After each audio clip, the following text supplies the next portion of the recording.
जय हिंद दोस्तों, आप सभी का स्वागत है आपके अपनी यूट्यूब चैनल ज्ञान सेतु जैस अकेडमी पर। तो चलिए आज की इस वीडियो में चर्चा करने वाले हैं बिहार दरोगा का प्रैक्टिस सेट नंबर 2। ये जितना भी प्रश्न है ये प्रीवियस ईयर में पूछा हुआ प्रश्न है। आप सभी को पता होगा कि बिहार में जितना भी एग्जाम होता है तो बार बार रिपीटेड क्वेश्चन ही एग्जाम में आते हैं। तो यदि आप भी बिहार दरोगा और बिहार एसएससी का तैयारी करना चाहते हैं तो आप हमारे चैनल से जुड़ सकते हैं। और इस चैनल के माध्यम से सुबह 9:30 बजे के बाद लाइव डिस्कशन दिया जाता है दरोगा का, और शाम में 5:30 बजे बिहार दरोगा और बिहार एसएससी का प्रीवियस ईयर कराया जाता है। तो यदि आप भी तैयारी करना चाहते हैं तो आप हमारे चैनल से जुड़ सकते हैं और अपने तैयारी को बेहतर बना सकते हैं। तो चलिए क्लास की ओर बढ़ते हैं। पहला प्रश्न देखते हैं, किस मुगल शासक ने साहू को मुक्त किया था? तो किस मुगल शासक के द्वारा साहू को मुक्त किया गया था? तो मुअज्जम के द्वारा किया गया था, यानी बहादुर शाह प्रथम। बहादुर शाह प्रथम या मुअज्जम के द्वारा साहू को मुक्त किया गया था। जो मुअज्जम या बहादुर शाह प्रथम किसके पुत्र थे? तो औरंगजेब के थे। इसके बाद ध्यान रखिएगा कि साहू जो था ये किसका पुत्र था? तो संभाजी के पुत्र था। ध्यान रखिएगा कि संभाजी के पुत्र कौन थे? तो साहू थे। ठीक है। और मुअज्जम यानी बहादुर शाह प्रथम किसके पुत्र था? तो ये औरंगजेब के पुत्र था। इसके बाद है, हिस्टोरिका नामक प्रसिद्ध रचना किसकी है? तो हिस्टोरिका नामक जो प्रसिद्ध रचना है ये किसकी है? तो वो है हेरोडोटस की है। ध्यान रखिएगा हेरोडोटस की है। इसके बाद ध्यान रखिएगा कि इतिहास का पिता किसे कहा जाता है? तो हेरोडोटस को कहा जाता है। इसके बाद ध्यान रखिएगा कि नेचुरल हिस्टोरिका किसकी पुस्तक है? तो वो है प्लिनी की पुस्तक है। इसके बाद है कि भारत का भूगोल। ध्यान रखिएगा कि भारत का भूगोल नामक पुस्तक किसके द्वारा लिखा गया है? तो टॉलमी के द्वारा लिखा गया है। इसके बाद है, भारत में पहला एम्स कॉलेज कहाँ खुला था? तो भारत में पहला एम्स कहाँ खोला गया था? तो वो खोला गया था नई दिल्ली में। ध्यान रखिएगा कहाँ पे खोला गया था? नई दिल्ली में। कब? तो 1956 ईस्वी में। और इसका जो पूरा नाम होता है वो होता है all India institute of medical science. तो ध्यान रखिएगा कि all India institute of medical science AIIMS का पूरा नाम होता है। तो ध्यान रखिएगा कि भारत में पहला एम्स कहाँ खोला गया था? तो दिल्ली में। कब? तो 1956 ईस्वी में। ध्यान रखिएगा कि वर्तमान में कुल कितने एम्स कॉलेज हैं? तो वो हैं 14। ध्यान रखिएगा 14। इसके बाद क्वेश्चन है आपका क्वेश्चन नंबर 4, किसने बंगाल की राजधानी मुर्शिदाबाद से मुंगेर स्थानांतरित की थी? तो ध्यान रखिएगा कि बंगाल की राजधानी मुर्शिदाबाद से मुंगेर किसके द्वारा लाया गया था? तो वो लाया गया था मीर कासिम के द्वारा लाया गया था। ध्यान रखिएगा कि मुर्शिदाबाद से मुंगेर किसने लाया था? तो मीर कासिम के द्वारा लाया गया था। इसके बाद क्वेश्चन है आपका कि निम्न में से कौन सा कालक्रम के अनुसार सही है? तो इसका जो राइट आंसर होगा वो होगा रामानुजन, नामदेव और चैतन्य और तुलसी। इसका जो राइट आंसर होगा ऑप्शन बी होगा। रामानुज, नामदेव, चैतन्य और तुलसी, ऑप्शन बी। इसके बाद है, निम्न में से कौन कांग्रेस का कभी अध्यक्ष नहीं बने हैं? तो जो कांग्रेस का अध्यक्ष नहीं बने हैं वो कौन नहीं बने हैं? तो बाल गंगाधर तिलक नहीं बने हैं। ध्यान रखिएगा सुरेंद्र नाथ बनर्जी के द्वारा अहमदाबाद अधिवेशन 1902 अहमदाबाद अधिवेशन 1902 में अध्यक्ष बने थे। कौन? तो सुरेंद्र नाथ बनर्जी। इसके बाद है गोपाल कृष्ण गोखले 1905 ईस्वी में बने थे। इसके बाद है महात्मा गांधी बेलगांव अधिवेशन। ध्यान रखिएगा कि बेलगांव अधिवेशन 1924 में अध्यक्षता किसके द्वारा किया गया था? तो महात्मा गांधी के द्वारा किया गया था। इसके बाद है 1905 ईस्वी में कहाँ कराया गया था? तो बनारस में कराया गया था, जिसके अध्यक्ष किसे बनाया था? गोपाल कृष्ण गोखले को। इसके बाद है अहमदाबाद अधिवेशन 1902 की अध्यक्षता किसके द्वारा की गई थी? तो सुरेंद्र नाथ बनर्जी। इसका जो राइट आंसर होगा ऑप्शन सी। इसके बाद है, मार्ले मिंटो सुधार कब आया था? तो मार्ले मिंटो सुधार कब आया था? तो ये आया था 1909 ईस्वी में आया था। ध्यान रखिएगा कि जो लॉर्ड मार्ले थे ये क्या थे? तो राज्य सचिव थे। ध्यान रखिएगा कि राज्य सचिव थे। और जो देख रहे हैं मिंटो ये क्या था? तो भारत के वायसराय थे। ध्यान रखिएगा कि जो लॉर्ड मिंटो थे ये भारत के वायसराय थे, लेकिन जो लॉर्ड मार्ले हैं ये क्या थे? तो राज्य सचिव थे। कब आया था मार्ले मिंटो सुधार? तो 1909 ईस्वी में आया था। और ध्यान रखिएगा कि मार्ले मिंटो सुधार के तहत ही मुस्लिमों को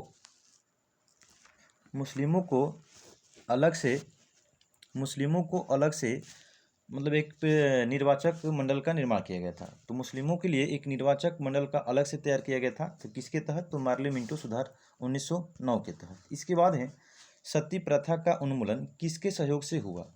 तो सती प्रथा का जो उन्मूलन हुआ था किसके सहयोग से? तो वो हो जाएगा ऑप्शन राजा राममोहन राय के सहयोग से हुआ था। कब?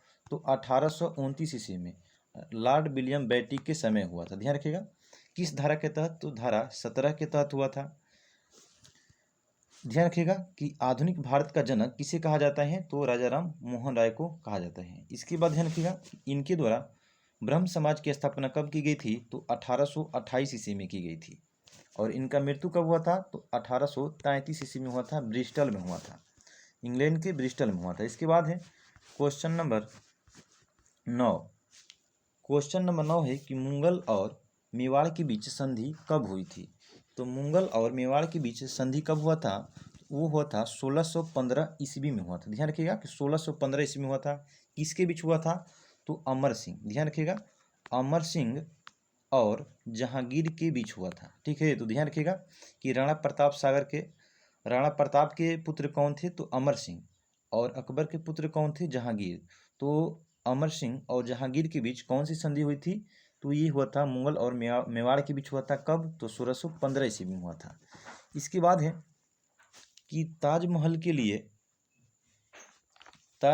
लिए पत्थर कहाँ से लाया गया था? तो जो ताजमहल के लिए पत्थर कहाँ से लाया गया था? तो वो लाया गया था मकराना से। ध्यान रखिएगा कि ताजमहल के लिए पत्थर कहाँ से लाया गया था? तो मकराना से लाया गया था। इसके बाद ध्यान रखिएगा कि ताजमहल किसने बनवाया था? तो शाहजहां के द्वारा बनवाया गया था। किसकी याद में? तो मुमताज महल की याद में बनवाए थे। इसके बाद है कब बनाया गया था? तो ध्यान रखिएगा कि 1631 ईस्वी में इसका काम शुरू हुआ था। और कब बन गया था? तो 1653 ईस्वी में। लगभग 22 वर्ष इसको बनाने में लगा था। तो ध्यान रखिएगा कि ताजमहल बनकर कब तैयार हुआ था? तो 1653 ईस्वी में। और इसमें काम कब शुरुआत हुआ था? तो 1631 ईस्वी में। इसके बाद है कि कांग्रेस की स्थापना के समय भारत का वायसराय कौन था? तो कांग्रेस की स्थापना के समय जो भारत के वायसराय था वो कौन थे? तो लॉर्ड डफरिन थे। ध्यान रखिएगा कि कांग्रेस की स्थापना जो हुई थी 28 दिसंबर 1885 ईस्वी में की गई थी। किसके द्वारा? तो ए.ओ. ह्यूम के द्वारा की गई थी। ध्यान रखिएगा ए.ओ. ह्यूम के द्वारा किया गया था। इसके बाद है नेक्स्ट क्वेश्चन, अलीगढ़ की संधि का संबंध किससे है? तो अलीगढ़ संधि का संबंध किससे है? तो इसका जो राइट आंसर होगा वो होगा ईस्ट इंडिया कंपनी तथा सिराजुद्दौला के बीच हुआ था। ध्यान रखिएगा कि अलीगढ़ का संधि कब हुआ था? वो हुआ था 9 फरवरी 1757 ईस्वी में। ध्यान रखिएगा अलीगढ़ का संधि कब हुआ था? तो 9 फरवरी 1757 ईस्वी में हुआ था। किसके बीच हुआ था? तो ईस्ट इंडिया कंपनी तथा सिराजुद्दौला के बीच हुआ था। इसके बाद क्वेश्चन है आपका कि यज्ञ की देखरेख कौन करता था? तो ध्यान रखिएगा कि यज्ञ का जो देखरेख करता था वो कौन करते थे? तो वो ब्रह्मा करते थे। ठीक है, ध्यान रखिएगा कि यज्ञ की देखरेख कौन करता था? तो भगवान ब्रह्मा के द्वारा की जाती थी। इसके बाद है 16 कुल की नीति किसने अपनाया था? तो 16 कुल की नीति किसके द्वारा अपनाया गया था? तो अकबर के द्वारा अपनाया गया था। ध्यान रखिएगा। और इसी के द्वारा दीन-ए-इलाही धर्म की स्थापना कब की गई थी? तो 1582 ईस्वी में की गई थी। इसके बाद है इलाही संवत की स्थापना कब की गई थी? शुरुआत की गई थी तो 1583 ईस्वी में की गई थी। इसके बाद है ना क्या कि जो अकबर थे इनका जन्म कब हुआ था? तो 1542 ईस्वी में हुआ था। कहाँ पे? तो अमरकोट के राजा बीरसाल के महल में हुआ था। ठीक है। इसके बाद है इटली ने आक्रमण कर किस देश को जीता था? तो इटली ने आक्रमण कर किस देश को जीता था? इसका जो राइट आंसर होगा वो होगा मोरक्को। ध्यान रखिएगा कि इटली के द्वारा आक्रमण कर किस देश को जीता गया था? तो मोरक्को को जीता गया था। इसके बाद है रुद्रदामन से संबंधित कौन सा अभिलेख है? तो रुद्रदामन से संबंधित कौन सा अभिलेख है? इसका जो राइट आंसर होगा वो होगा ऐहोल अभिलेख। इसका जो है पुलिकेशिन द्वितीय हो जाएगा। इसके बाद है प्रयाग अभिलेख से समुद्रगुप्त हो जाएंगे। इसके बाद है जूनागढ़ अभिलेख।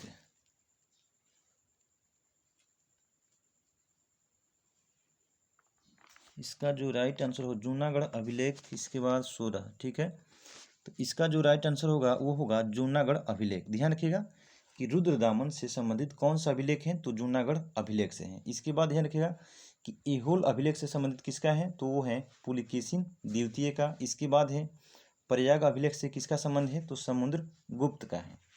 इसके बाद क्वेश्चन है मंगल पांडे का संबंध किस इन फैक्ट्री से था, तो मंगल पांडे किस इन फैक्ट्री से जुड़े हुए थे, तो वो जुड़े हुए थे 34वीं नेटिव इन फैक्ट्री से जुड़े हुए थे।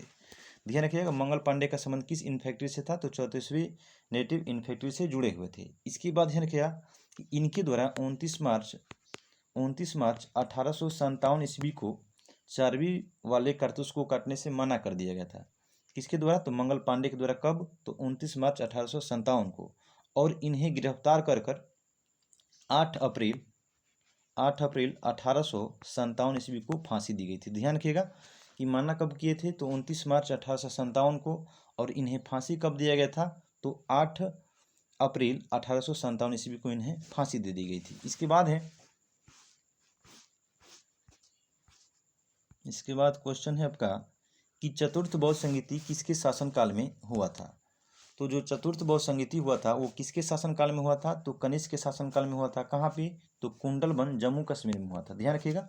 इसके बाद है कि दूसरा किसके समय हुआ था, तो कालाशोक के समय हुआ था। तीसरा किसके समय हुआ था, तो अशोक के समय हुआ था। और पहला जो हुआ था अजातशत्रु के शासनकाल में हुआ था।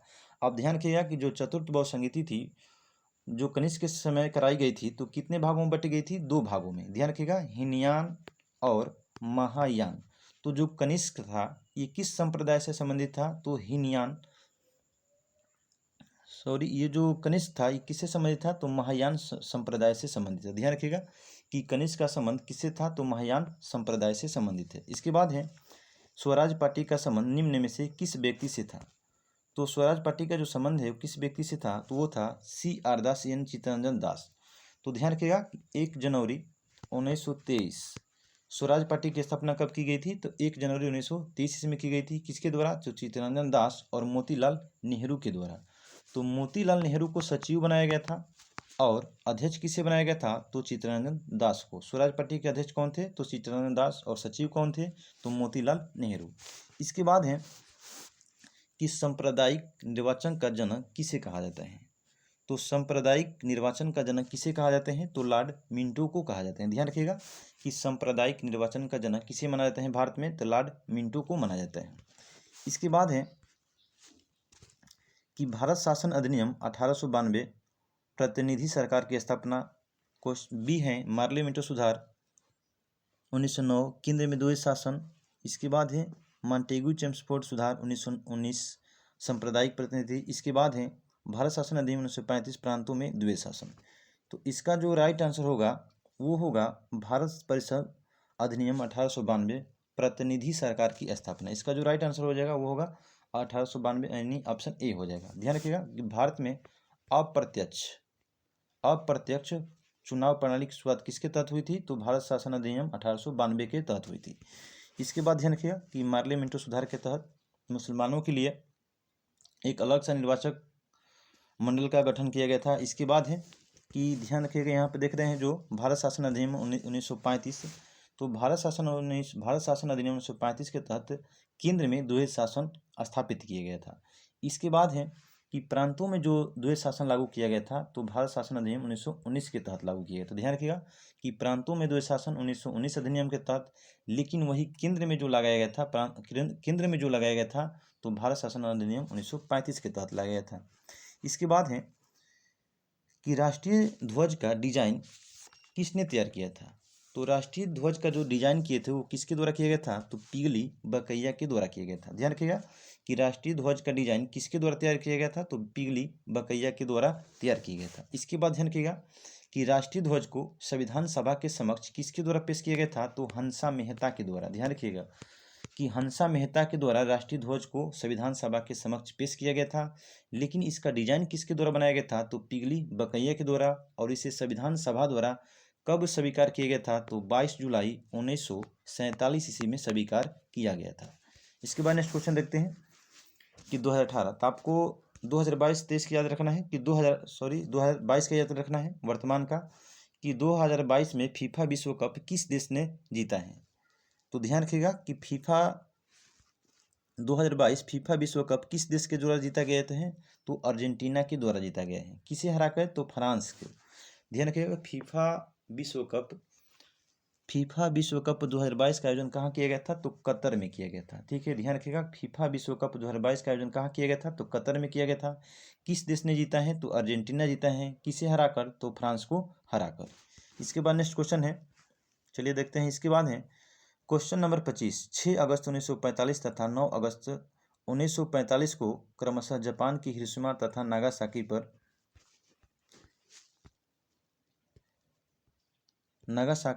नागासाकी पर जो परमाणु बम गिराए गए थे उसमें कौन सी अभिक्रियाएं हुई थी? तो ध्यान रखिएगा, इसका जो राइट आंसर होगा क्वेश्चन नंबर 25, इसका जो राइट आंसर हो जाएगा वो होगा विखंडन। ध्यान रखिएगा कि जापान की हिरोशिमा पर कब गिराया गया था? तो 6 अगस्त 1945 को गिराया गया था। नागासाकी पर 9 अगस्त 1945 को गिराया गया था। इसके बाद ध्यान रखिएगा कि पहला जो परमाणु बम था गिराया गया था उसका नाम था लिटिल बॉय। क्या नाम था? Little boy. और इसमें किसका प्रयोग किया गया था? तो यूरेनियम 235 का। ध्यान रखिएगा कि यूरेनियम 235 का प्रयोग किया गया था। इसके बाद क्वेश्चन है, इसके बाद ध्यान रखिएगा कि जो 9 अगस्त है इस पर कौन सा बम गिराया गया था? तो फैटमैन गिराया गया था। और इसमें किसका प्रयोग किया गया था? तो प्लूटोनियम 239 का प्रयोग किया गया था। ध्यान रखिएगा। इसके बाद आपका क्वेश्चन है कि यूरेनियम 235 प्रथम में गिराया गया था और प्लूटोनियम 239 किस में गिराया गया था? तो 239 नहीं, 293। ठीक है, 293 होगा। तो ध्यान रखिएगा। इसके बाद है क्वेश्चन नंबर है, अलकनंदा तथा भागीरथी नदी कहाँ आकर मिलती है? तो अलकनंदा और भागीरथी का संगम कहाँ पे होता है? वो होता है देव प्रयाग में होता है। इसके बाद ध्यान रखिएगा कि अलकनंदा और मंदाकिनी, तो अलकनंदा और मंदाकिनी नदी कहाँ पे मिलती हैं? तो रुद्र प्रयाग में मिलती हैं। इसके बाद है अलकनंदा और धौली गंगा कहाँ पे मिलती हैं? तो विष्णु प्रयाग में मिलती हैं। इसके बाद है अलकनंदा और पिंडारी नदी, तो अलकनंदा और पिंडारी नदी कहाँ पे मिलती हैं? तो कर्ण प्रयाग में मिलती हैं। इसके बाद नेक्स्ट क्वेश्चन है क्वेश्चन नंबर 27। देखते हैं कि जगोटा त्रिकोण से संबंधित देश कौन सा है? तो इसका जो राइट आंसर होगा, जगोटा त्रिकोण से संबंधित देश हैं। तो जगोटा से यानी हो, इसका जो राइट आंसर होगा ऑप्शन ए होगा, दक्षिण कोरिया, वियतनाम और जापान। ध्यान रखिएगा कि जगोटा त्रिकोण से कौन कौन से देश संबंधित हैं? तो दक्षिण कोरिया, वियतनाम और जापान। इसके बाद है निम्न में से कौन इस्पात उद्योग के संबंध में सुमेलित है? तो चलिए देखते हैं। राउरकेला जो है उड़ीसा में है। इसके बाद है भिलाई जो है ये छत्तीसगढ़ में है। दुर्गापुर पश्चिम बंगाल में है। और तमिलनाडु में सलेम जो है वो कहाँ पे है? तो वो तमिलनाडु में है। तो ध्यान रखिएगा कि दुर्गापुर जो है, दुर्गापुर स्टील प्लांट वो कहाँ पे है? तो वो है पश्चिम बंगाल में। भिलाई इस्पात संयंत्र कहाँ पे है? तो छत्तीसगढ़ में। राउरकेला स्टील प्लांट कहाँ पे है? तो उड़ीसा में है। कहाँ पे है? तो उड़ीसा में। चलिए देखते हैं यहाँ पे कि भिलाई इस्पात संयंत्र की स्थापना 1955 ईस्वी में की गई थी। इसके बाद है कि दुर्गापुर इस्पात संयंत्र की स्थापना 1956 ईस्वी में की गई थी। और इसके बाद है राउरकेला इस्पात संयंत्र की स्थापना 1959 ईस्वी में की गई थी। ध्यान रखिएगा। इसके बाद है कि काजीरंगा, इसका मूल्यांकन करना है। तो काजीरंगा कहाँ पे है? तो असम में है। इसके बाद है बांधवगढ़ कहाँ पे है? तो मध्य प्रदेश में। नंदनकानन कहाँ पे है? तो उड़ीसा में। और मेलघाट अभयारण्य कहाँ पे है? तो महाराष्ट्र में। इसके बाद है दूध सागर जलप्रपात कहाँ पे स्थित है?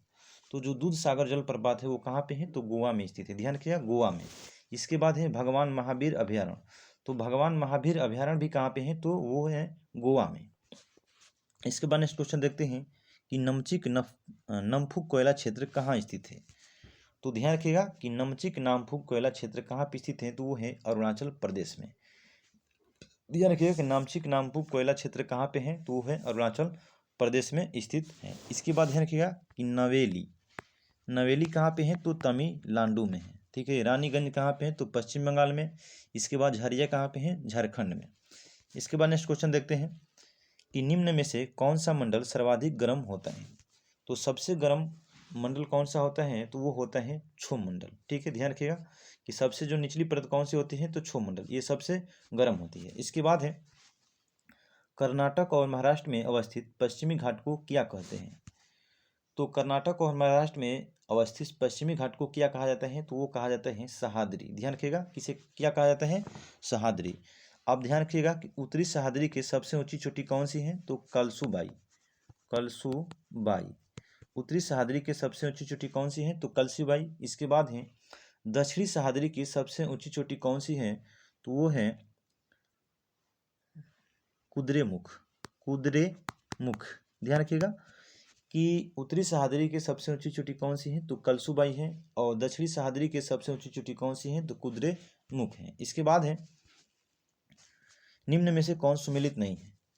तो चलिए देखते हैं। नाथुला सिक्किम है, बिल्कुल सही है। इसके बाद है रोहतांग हिमाचल प्रदेश में है। इसके बाद है सिपकिला। सिपकिला जो है ये हिमाचल प्रदेश में है। ध्यान रखिएगा, हिमाचल प्रदेश में है।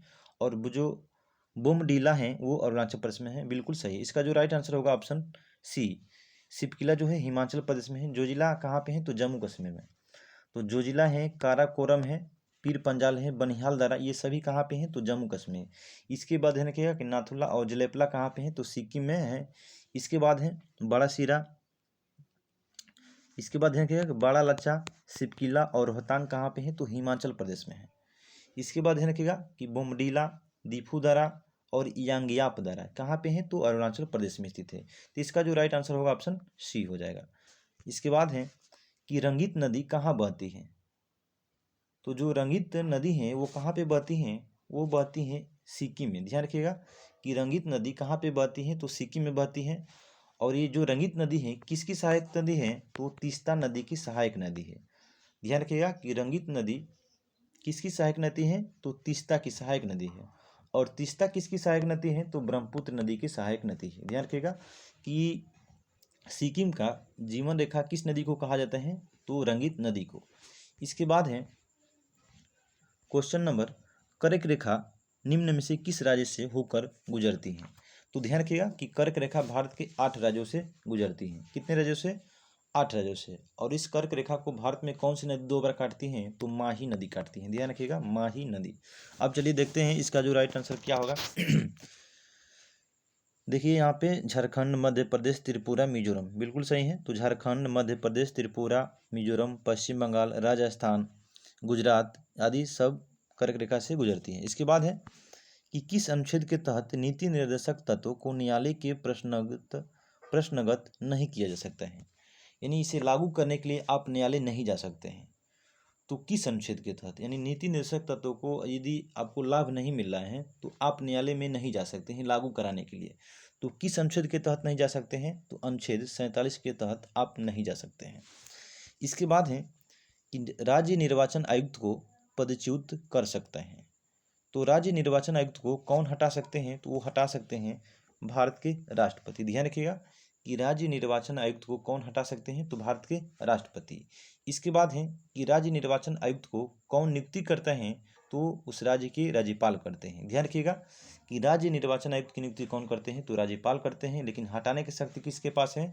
तो है राष्ट्रपति हटा सकते हैं। इसके बाद है निम्न में से राष्ट्रपति के कार्यकाल से संबंधित कौन सा क्रम सही है?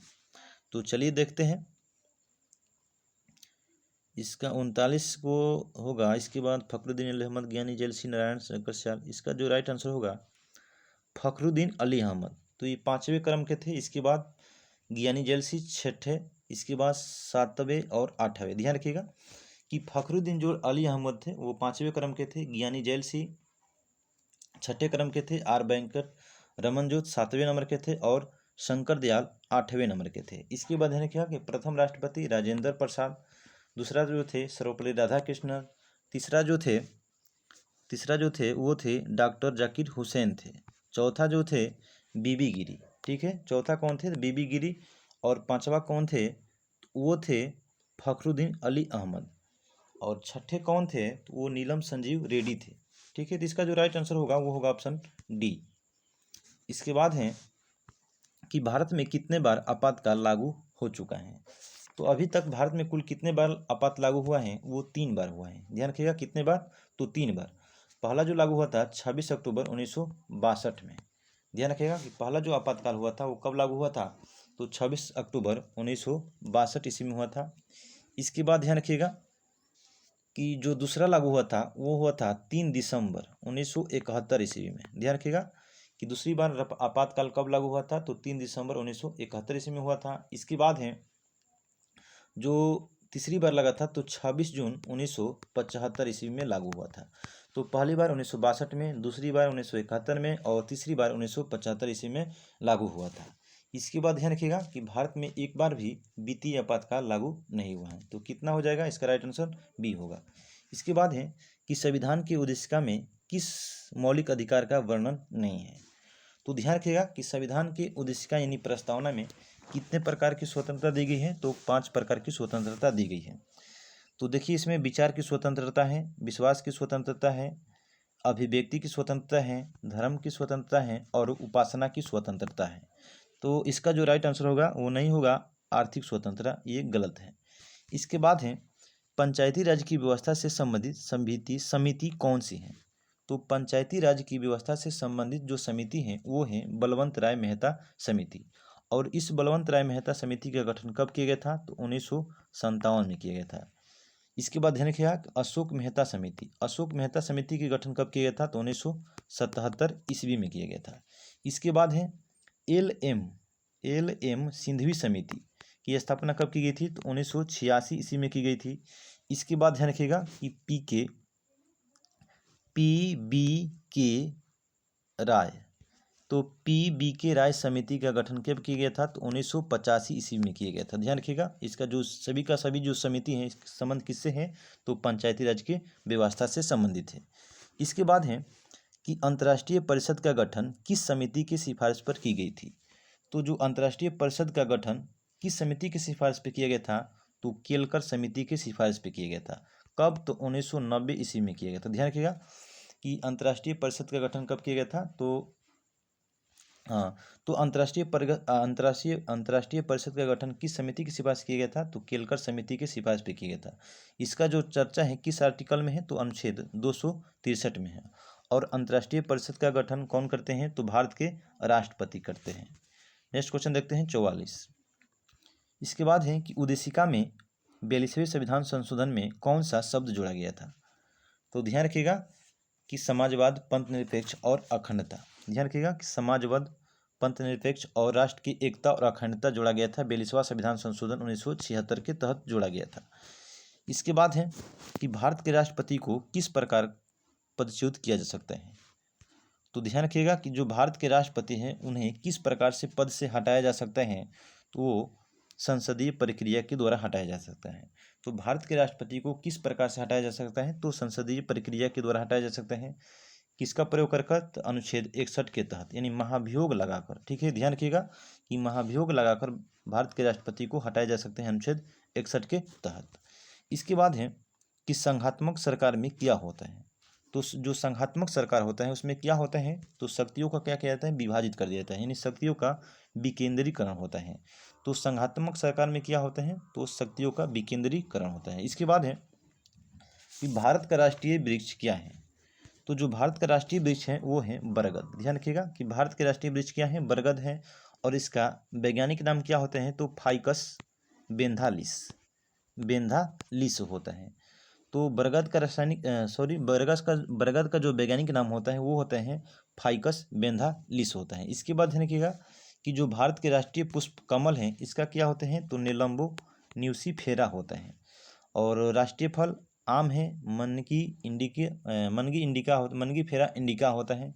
इसके बाद है कि भारत के राष्ट्रीय पंछी कौन सा है, तो मयूर है, जिसका वैज्ञानिक नाम पावो क्रिस्टेटस होता है। ठीक है, इसके बाद राष्ट्रीय पशु कौन सा है, तो बाघ है, जिसका वैज्ञानिक नाम होता है पैंथेरा टाइग्रिस। इसके बाद क्वेश्चन है आपका कि भारत का राष्ट्रीय जलीय जीव कौन सा है। तो ध्यान रखिएगा कि जो भारत के राष्ट्रीय जलीय जीव हैं वो कौन से हैं, तो गंगा डॉल्फिन है। ठीक है, तो भारत का राष्ट्रीय जल जीव कौन सा है, तो गंगा डॉल्फिन है। इसे कब अपनाया गया था, तो 5 अक्टूबर 2009 में। ध्यान रखिएगा कि गंगा डॉल्फिन को भारत के राष्ट्रीय जलीय जीव के रूप में कब घोषित किया गया था, तो 5 अक्टूबर 2009 को घोषित किया गया था। इसके बाद है कि चिली का चुकी माता खान किसके लिए प्रसिद्ध है। तो ध्यान रखिएगा पहले कि चुकी माता खान कहाँ पे स्थित है। तो जो चूकी माता खान है वो कहाँ पे स्थित है, चिली में स्थित है। ठीक है, इसके बाद है कि ये किस लिए प्रसिद्ध है, तो कापर के लिए, यानी तांबा के लिए प्रसिद्ध। ध्यान रखिएगा कि चूकी माता जो खान है वो कहाँ पे है, तो चिली में है। किसके लिए प्रसिद्ध है, तो कापर यानी तांबा के लिए प्रसिद्ध है। इसके बाद है नर्मदा बचाओ आंदोलन से कौन जुड़ी है, तो नर्मदा बचाओ आंदोलन का संबंध किससे है, तो मेघा पाटेकर से है। ध्यान रखिएगा कि नर्मदा बचाओ आंदोलन का संबंध किससे है, तो मेघा पाटेकर से है। इसके बाद है क्या कि चिपको आंदोलन का संबंध किससे है, तो सुंदरलाल बहुगुणा से है। ध्यान रखिएगा कि नर्मदा बचाओ आंदोलन का संबंध मेघा पाटेकर से। इसके बाद है चिपको आंदोलन का संबंध किससे है, तो सुंदरलाल बहुगुणा से है। इसके बाद है क्वेश्चन नंबर है भारतीय जलवायु से संबंधित ENSO क्या है, तो भारतीय जलवायु से संबंधित ENSO क्या है, इसका जो राइट आंसर होगा इसका होगा बी। ठीक है, इल नीनो साउथ ओसिलेशन। ध्यान रखिएगा कि इसका जो पूरा नाम होता है इंसो का, वो होता है इल नीनो साउथ ओसिलेशन होता है। ध्यान रखिएगा। इसके बाद है कि 2000 ईस्वी की जनगणना के अनुसार सर्वाधिक जनसंख्या किस राज्य की है, तो ध्यान रखिएगा कि सर्वाधिक जो जनसंख्या है वो कहाँ पे है, तो उत्तर प्रदेश में है। कहाँ पे, तो उत्तर प्रदेश में। इसके बाद दूसरा कहाँ पे है, तो वो है महाराष्ट्र में। ठीक है, और तीसरा सर्वाधिक जनसंख्या कहाँ पे है, तो बिहार में है 2011 की जनगणना के अनुसार। इसके बाद है निम्नलिखित का उचित मिलान करें, तो टिहरी बांध कहाँ पे है, तो उत्तराखंड में है। सरदार सरोवर बांध कहाँ पे है, तो वो है गुजरात में है। तुंगभद्रा बांध कहाँ पे है, तो कर्नाटक में। हीराकुंड बांध उड़ीसा में है। अब ध्यान रखिएगा कि भारत के सबसे जो ऊंचा बांध है वो कौन सा है, टिहरी बांध है, जो भागीरथी नदी पर स्थित है। कहाँ पे, तो उत्तराखंड में स्थित है। इसके बाद है, चलिए तो क्वेश्चन अब नहीं है, समाप्त हो गया। तो चलिए दोस्तों, अगर वीडियो पसंद आए तो वीडियो को लाइक और चैनल को सब्सक्राइब कर लीजिएगा। तो ठीक है, देखने के लिए थैंक्स फॉर वॉच। थैंक्स।